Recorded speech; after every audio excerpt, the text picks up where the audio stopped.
हरे कृष्णा। आप सभी को कैसे हैं? आप सब स्वागत है आपका अपने YouTube channel Santoshi Rawat blog में। तो आज लेके आई हूँ मैं कार्तिक मास में रमा एकादशी। तो आप सभी को रमा एकादशी की ढेर सारी शुभकामनाएं।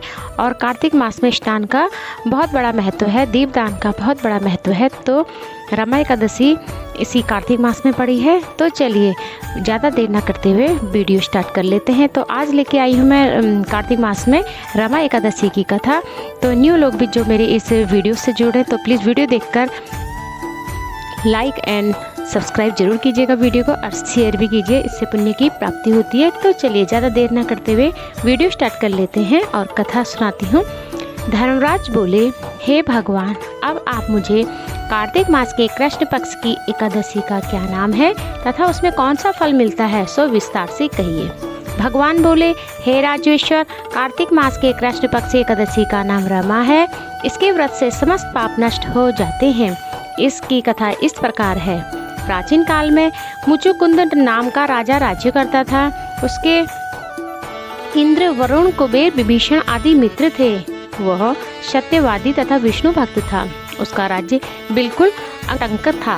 उसका चंद्रभागा नाम की एक सुंदर लड़की उत्पन्न हुई। उसका विवाह राजा चंद्रसेन के पुत्र शोभन के साथ कर दिया। एक समय जब वह अपने ससुराल में थी, एकादशी पड़ी, परंतु वह सोचने लगा कि एकादशी समीप आ गई है, परंतु मेरा पति अत्यंत कमजोर है, इसलिए यह व्रत नहीं कर सकता। परंतु मेरे पिता की आज्ञा कठिन है। जब दशमी आई तो राज्य में ढिंढोरा पिटा। उसे सुनकर शोभन अपनी पत्नी के पास गया और पूछा कि हे प्रिय, तो मुझे कुछ ऐसा उपाय बतलाओ, क्योंकि यदि मैं व्रत करूँगा तो अवश्य ही मर जाऊँगा। इस पर चंद्रभागा बोली, हे प्राणनाथ, मेरे पिता के राज्य में एकादशी के दिन कोई भी भोजन नहीं करता। यहाँ तक कि हाथी, घोड़ा, ऊँट आदि वर्ण अन्न जल आदि कुछ ग्रहण नहीं करते। फिर वह पुरुष कैसे भोजन कर सकते हैं? यदि आप भोजन करना चाहते हैं तो कहीं दूर चले जाओ, क्योंकि यदि आप यहाँ रहोगे तो व्रत अवश्य करना पड़ेगा। इस पर शोभन बोले, हे प्रिय, आपका कहना बिल्कुल ठीक है, मैं व्रत करूँगा। मेरे भाग्य में जो लिखा है वो ही होकर रहेगा। ऐसा विचार करके उसने एकादशी को व्रत किया। तो वह भूख प्यास से अत्यंत पीड़ित होने लगा और भगवान भी अस्त हो गए, सूर्य भगवान, और जागरण के लिए रात्रि हो गई। वह रात शोभन को दुख देने वाली थी। दूसरे दिन प्रातः से पहले ही संसार से चल बसा। राजा ने उसके मृत शरीर को दहन कर दिया। चंद्रभागा अपने पिता की आज्ञा से अग्नि में दहन ना हुई और पिता के घर रहना उत्तम समझा। रमा एकादशी के व्रत के प्रभाव से शोभन को मंदरांचल पर्वत और धन धान्य से युक्त शत्रुओं सहित एक उत्तम नगर प्राप्त हुआ। उसकी अटारी में रत्न और स्वर्ण के खंभे लगे हुए थे।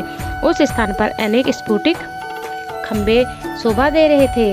वहाँ स्वर्ण तथा मणियों के सिंहासन और सुंदर वस्त्र आभूषणों से युक्त एक पुरुष बैठा हुआ था और गंधर्व तथा अप्सराएं उसकी स्तुति कर रहे थे। उस समय राजा शोभन दूसरे इंद्र प्रतीत हो रहा था।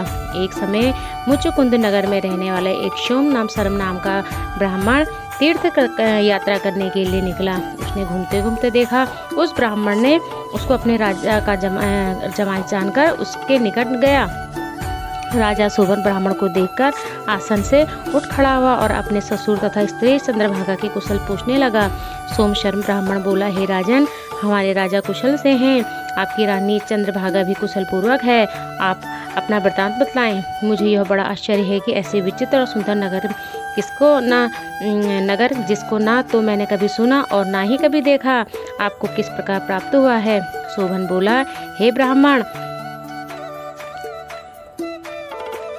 यह सब कार्तिक मास की रमा एकादशी के व्रत का प्रभाव है। इसी से मुझे यह अनुपम नगर प्राप्त हुआ है, परंतु यह अस्थायी है।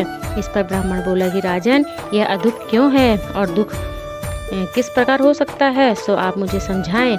मैं आपके अनुसार ही करूँगा। आप इसमें किंचित मात्र झूठ न समझें। शोभन बोला, हे ब्राह्मण, मैंने श्रद्धापूर्वक व्रत किया था, उसके प्रभाव से मुझे यह धन नगर प्राप्त हुआ है, इसलिए मैं अस्थायी मानता हूँ। यदि इस वृतांत को राजा मुचुकुंद की पुत्री चंद्रभागा से कहोगे, जो इसको स्थायी बना सकती है। ब्राह्मण ने वहां जाकर चंद्रभागा से समस्त वृतांत कहा। इस पर राजकन्या चंद्रभागा बोली कि हे ब्राह्मण, आप क्या बहुत सब वृत्तांत प्रत्यक्ष देखकर आए हैं? यह सब स्वप्न तो नहीं?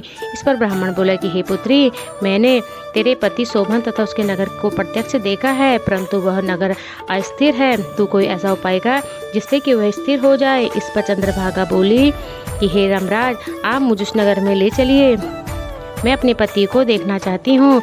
मैं अपने व्रत के प्रभाव से उस नगर को अवलंब बना लूँगी। चंद्रभागा का वचन सुनकर वह सोमशर ब्राह्मण उसके मंदरांचल पर्वत के पास वामदेव आश्रम की ओर ले गया। वामदेव ने उसकी कथा सुनकर चंद्रभागा का मंत्रों से अभिषेक किया।